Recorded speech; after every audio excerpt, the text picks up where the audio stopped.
Well, one of the United legends has gone ahead to obviously come up with a statement concerning Erik ten Hag sacking, saying that in the next months, Erik ten Hag is not going to be the manager of Manchester United. Who has gone ahead to feed him in? Nobody knows, the heavens know, but we are here to obviously break that down. Rashford put onto the slate, and Erik ten Hag has gone ahead to speak about possible loanees this January transfer window and which players are expected to be loaned this January transfer window is what we are gonna be talking about here onto the United Matters channel. Good morning.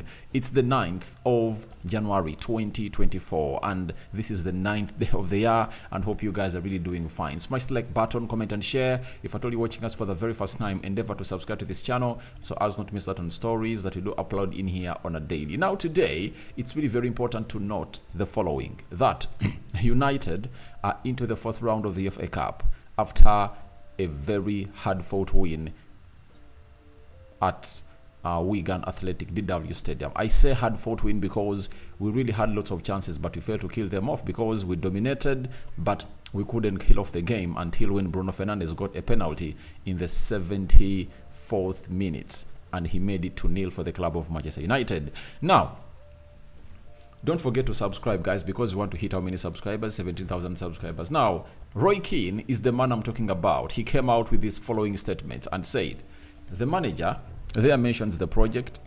It probably means he'll be gone in the next few months. This dreaded word project. No, I didn't see it tonight with Man United, and I've not seen it for the last few months. But again, they're in the next round and it's an easy draw. Now, I know what Roy Keane is really having in his mind. Roy Keane is this kind of guy who has been at Man United, I think, until he was there until 2005, 2005. And that's when he really broke up with the manager, that is Alex Ferguson, and he went ahead and really ran an interview. They told him to apologize, he said no, and one of the reasons that made him leave the club of Manchester United was simple. He was telling Sir Alex Ferguson that we need players that are really proven and world-class. He criticized the coming in of Wayne Rooney, Cristiano Ronaldo, and very many other players that Sir Alex Ferguson was scouting to take United to where it deserved to be. So, he really left on bad terms with the club of Man United, and his career ended there. I think by that time he was like, was he 35 years, 30 years plus? He was I think in his mid-30s at the club of Manchester United, and he even retired from the club of football, So, Roy Keane was proven wrong by Sir Alex Ferguson, and I really understand his opinion that he really wants to see United getting back to where it deserves to be, but he should know that when he was signed from Nottingham Forest by Sir Alex Ferguson, on a record deal, I think was like £2 million by then. I think it was around 1992, 1993. That's when he brought in Roy Keane at the club of Man United. Sir Alex Ferguson was building a team. He was building a team. And the team he was building went ahead to obviously win very many trophies. And that's what we call the class of 1992 that was joined with the likes of Paul Scholes, Nicky Butt, Gary Neville, Phil Neville. Before he went ahead to add in the likes of Ole Gunnar Solskjaer, because Solskjaer came in at United at the age of 20. And he should understand that every time at the club of Man United, or every club needs a rebuild. We've seen the likes of Real Madrid going through that phase, Barcelona, Arsenal, Man City, Liverpool, every club, name it. It has to go through a rebuild. And for the last 10 years, we haven't gotten a board that is willing to build a squad and a team with a beautiful philosophy, And this is what Erik ten Hag is really fighting to get. No manager who can come in at Man United and instill the style of play he wants immediately. Like, for example, I'm talking about Erik ten Hag tiki-taka football that he used to play at Ajax. We all know that he can play better football, but ask yourself, why aren't we playing better football? Because he knows playing better football, you'll need to be having players like Kobe Menu, Lisandro Martinez, Garnacho, Casemiro, Dallo. You need to be having players that are really comfortable on the ball. But if at all you're still having players in your system that are really not comfortable on the ball, you aren't gonna make magic work. One will ask us that why is Ange really orchestrating his philosophy at Tottenham Hotspur. I tell you one thing, the pressure at Man United is not the pressure at Tottenham Hotspur. You know? Do you know that Ange Postecoglou went ahead to lose, I think, 4 games in a row, and no one talked about his sacking? You know, but remember, for Erik ten Hag, he lost the first 2 games in the Premier League, and everyone was saying that in the next 2 months, so in the next 2 games, he's going to be gone because you are playing Liverpool next. So that shows you the difference in levels. There is a huge difference in levels when it comes to what United is all about and Spurs. There are teams that cannot really give you a chance like Manchester United, and it's the only English team that cannot give you a chance. Look at Pochettino. You know, if Poch was at Man United, trust me, putting up that performance in his first season, he would have gone ahead to be on the slate, you know, to be sacked. So I understand what Roy Keane is really saying, but trust me, I don't see Erik ten Hag getting sacked. That is it, because he's sitting with this board. This board has to first give him a chance. This board has to first give him a chance. I saw David Gill back. I saw yesterday Joan Cloud and David Bracefield and Sir Alex Ferguson at Wigan watching that game. When you look at players like Garnacho, when you look at players like Kobe Menu, this team has potential, and we are building for the future. I'm fed up of quick fixes. I'm fed up of quick fixes.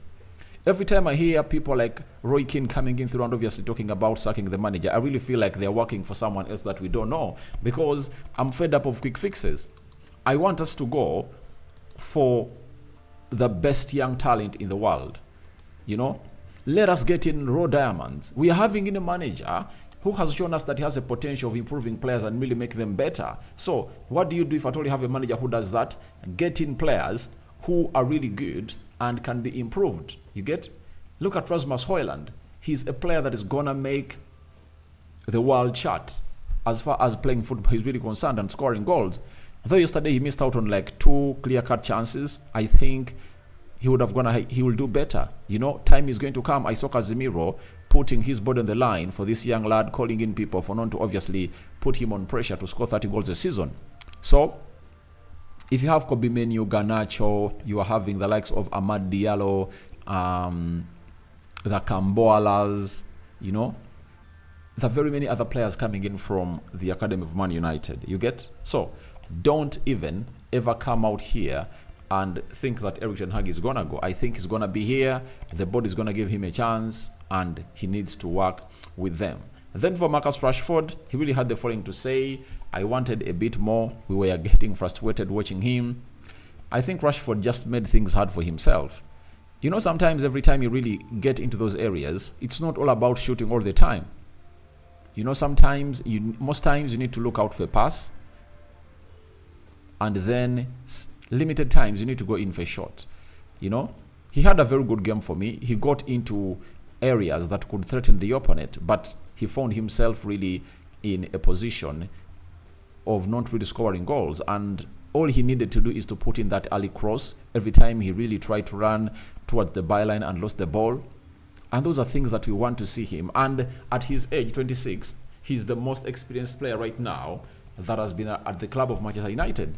Tell me a player in that team that has been at Man United since 2016, apart from Anton Martial, who is a regular. When you look at Onana, he has just come. Dallo found this guy here. I think Luke Shaw, because I think Luke Shaw came in 2015, right? So for me, Marcus Rashford needs to obviously understand his assignment and do the job. And I think for that, Roy Keane was right. Rashford needs to pull up his stockings because it's high time he did it. And if he doesn't, then it's not going to be good for him, because people are going to come out and really slate him. Now, Erik ten Hag has gone ahead and spoken about the possible loanees that might be leaving the club of Man United. He said, "We consider everything the best interest of the player, and for us, our team will see how it progresses during the window." And then there comes Samuel Lucas. You know him, Chief United writer or correspondent for the Manchester Evening News. He has come up with a story that Man United are weighing up potential loan departures in the final weeks of the January transfer window. There is widespread interest in Pelestri. Sevilla and Everton have contacted Man United about Mejabri, and Dan Gore could be allowed to go out on loan. So 4 players are on the cards to be loaned. There is even Higel. But these are really the huge ones to talk about. For Facundo Pellistri, I'm going to do a separate video for him, and I'm not going to talk about him a lot here. But for Hannibal Mejabri, I've always told you that I would prefer him going to Everton. Though Sevilla wants him, but I think Sevilla doesn't have a huge promise, you know, or a guarantee that they are going to obviously keep their manager. Even the manager they brought in, you know, who was the manager of Uruguay during the World Cup, was sacked. So if their manager was sacked, then they are not yet where they deserve to be. So all they need to do is simple. They should really steady the ship, you know. And I think Everton is at that par, because Sean Dyche has gone ahead to obviously prove to everyone that he can really get this job going to where they want it to be. So I would rather stay with this Dyche guy, and after that I send Hannibal that side, because this manager has gone ahead to be given a guaranteed time to be there. He has gone ahead to prove his point right, and he is really that manager that can obviously get the best out of this guy, because he'll get him ample playing time, as Arsenal wants to take Amadou Onana. If you are Hannibal, I think this loan works better for you as a player. So guys, thank you very much for watching through. Tell me your thoughts about Erik ten Hag sacking predicted by a United legend. What do you make about it? Do you see him sacked or not? Rashford being slated by Roy Keane. What do you make about it? And Hannibal, possible loan. All that and more into the comment section below. May the living to God bless you abundantly. Rokan David remains my name. I sign out for now. The Muslims, Barakallahu fikum. And we out for now. See you laters, and bye bye for now.